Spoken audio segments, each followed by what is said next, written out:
Day in my life, uwi ang time.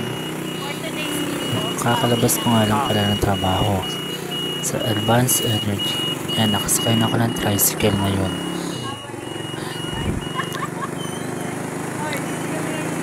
Dito nga pala sa bandang kanan natin, marami tayong madadaan ng pabrika. Siyempre, unang-una na dito yung malapit sa Advanced Energy.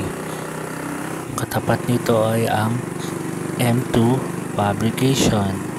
M2 Fabrication ay malapit sa bandang ilog. Yan, yun yung ilog na tinatawag. Dito naman yung golf course. Sa tabi naman ng golf course, mga mamshi, ay madadaanan natin ang MEC Philippines INC. Mga mamshi, nandito nga pala sa bandang ito ang MEC main entrance. Charan! Ayan na yan mga mamshi. After ng MEC, susunod naman yung pabrika ng Rosario Fasteners Corp. After ng Rosario Fasteners Corp, nandito naman ang Yuhan Garter Philippines INC. Sunod-sunod kasi ang pabrika dito, PMC Plate Metal Corp. After ng PMC, nandito naman sa bandang unahan nito ay ang Pintex Tech Philippines Corporation. Kapag tawid naman natin sa kabilang kalsada, ay matatagpuan naman natin ang pabrika ng second building na to ng Hayakawa Component Technology INC. Sa tapat niyan meron din Hayakawa. Yan mga mamshi, malapit na tayo dyan sa main gate. Makikita natin dito marami naglalakad para makatipid sila. Yan. Tawid na tayo sa kabilang kalsada papunta sa main gate. Bago tayo makarating sa terminal ay madadaanan natin dito ang Kaiser Medical Center. Dito nga pala sa terminal ay matatagpuan natin ang Sports and Creation Center, saan ginaganap ang iba't ibang activities. Yan, Cavite Economic Zone. Dito na nga pala ang pilahan ng tricycle. Yan, mga mamshi, madaming pila ng tricycle, lalo na sa umaga. Grabe, sobrang daming tao. So dito, bumaba na nga kami. Siyempre, pagbaba natin, kailangan natin magbayad. 11 pesos nga palang tricycle per dito bawat isa. Ay maglalakad na tayo papunta sa main gate. So doon banda doon, makikita mo yung umigbaw ka. Umigbaw ka, hindi ko na alam kung ano ibig sabihin yan mga mamshi. Yan, hello sa mga magigiting natin mga drivers. So lakad-lakad lang tayo papunta sa main gate. Yan yung malawak na terminal.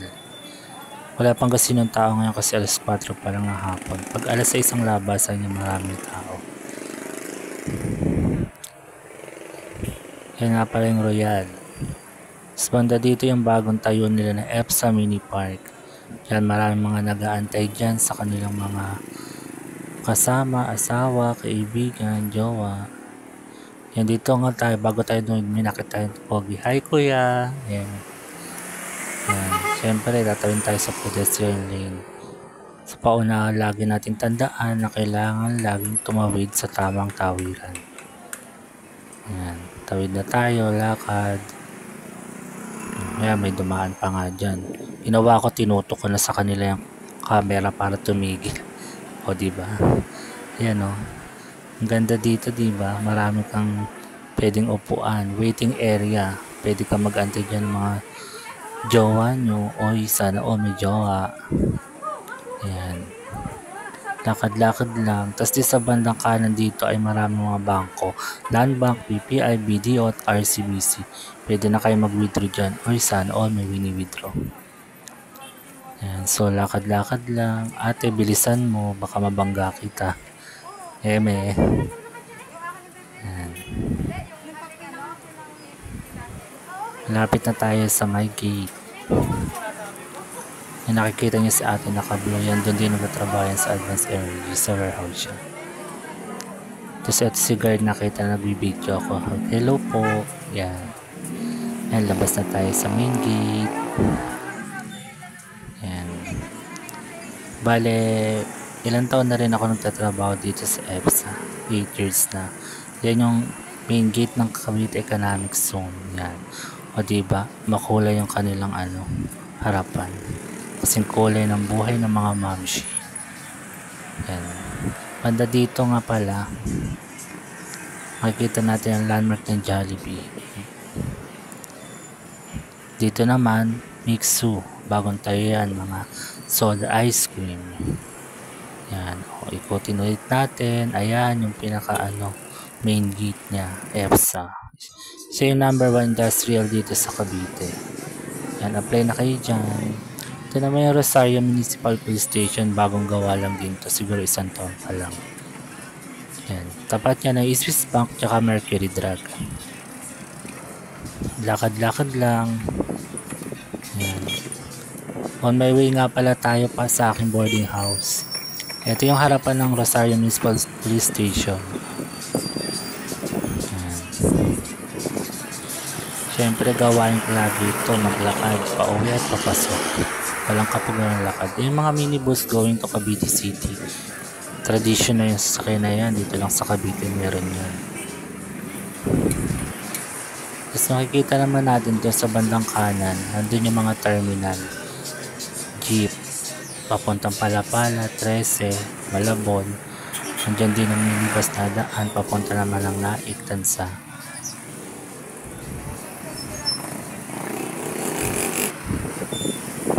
Tapos kung makikita nyo doon sa bandang kanan, malapit sa may terminal, nandiyan naman ang Pure Gold Rosario. Pure Gold Rosario naman yung pang 18 Pure Gold dito sa Cavite at pang 138 na Pure Gold sa Pilipinas. O trivia yun ha, mga mamshi.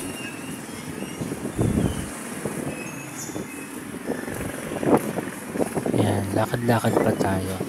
Dami na nagdidikit dito mga poster dahil malapit na eleksyon. May nakita pa nga ako dito eh.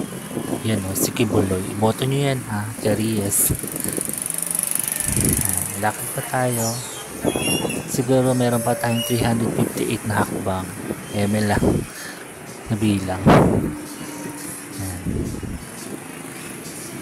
Yan na pala sa bandang kanan makikita natin ng SSMC. Yun yung pinaka clinic ng Advanced Energy.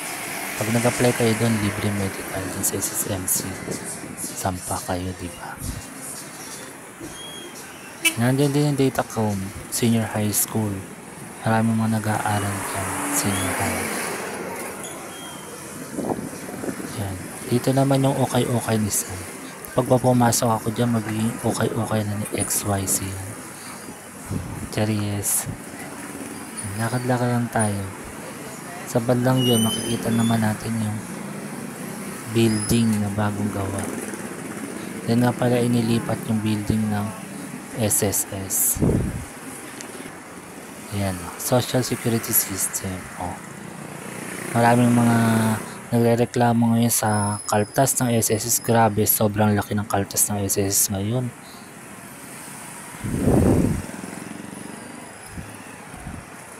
Lakad pa tayo. Tapos makikita naman natin dyan ang landmark ng Happy Go Shopping Center. Yan.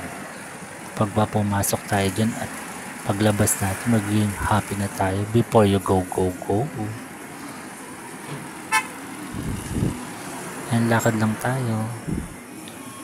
Makikita nga pala natin dito sa bandang kaliwa yung bagong tayong karinderya. Yung mura lang daw yung mga ulam dyan, 30, 40, 50. Malawak din siya, may kainan din siya dyan. Pag umaga, punong-puno yan, mga bumibili. Lakad naman natin dyan, makikita naman natin sa daan ang 5-star chicken. Sarap yan, nandyan din yung Palawan.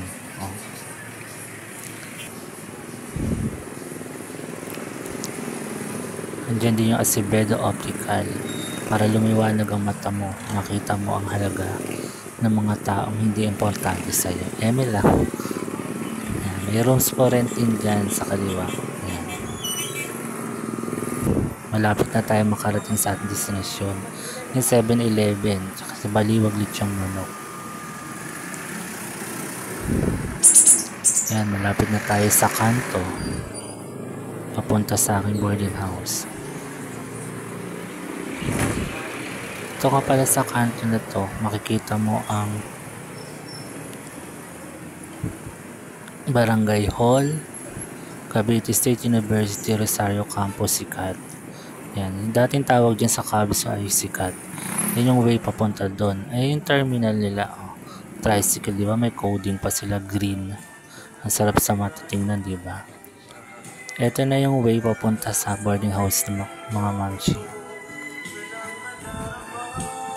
Diba? Kabi-kabila dito ang mga tindahan. Sarap sana mamili dyan kung may pambili lang tayo mga mamshi. Kaso wala, hanggang tingin-tingin na lang. Tapos dito tuwing dadaan ako dito, hapon, nakikita ko dito yung napakagaling na singer. Ang sarap naman pakinggan. Isa siyang talented blind singerist. Yan si Kuya. Hello Kuya. Yan, dahil malapit na ako sa boarding house. Hanggang sa muli mga mamshis, babush. Yan, don't forget to subscribe, follow IC Cañanes Facebook. Thank you for watching. God bless us all.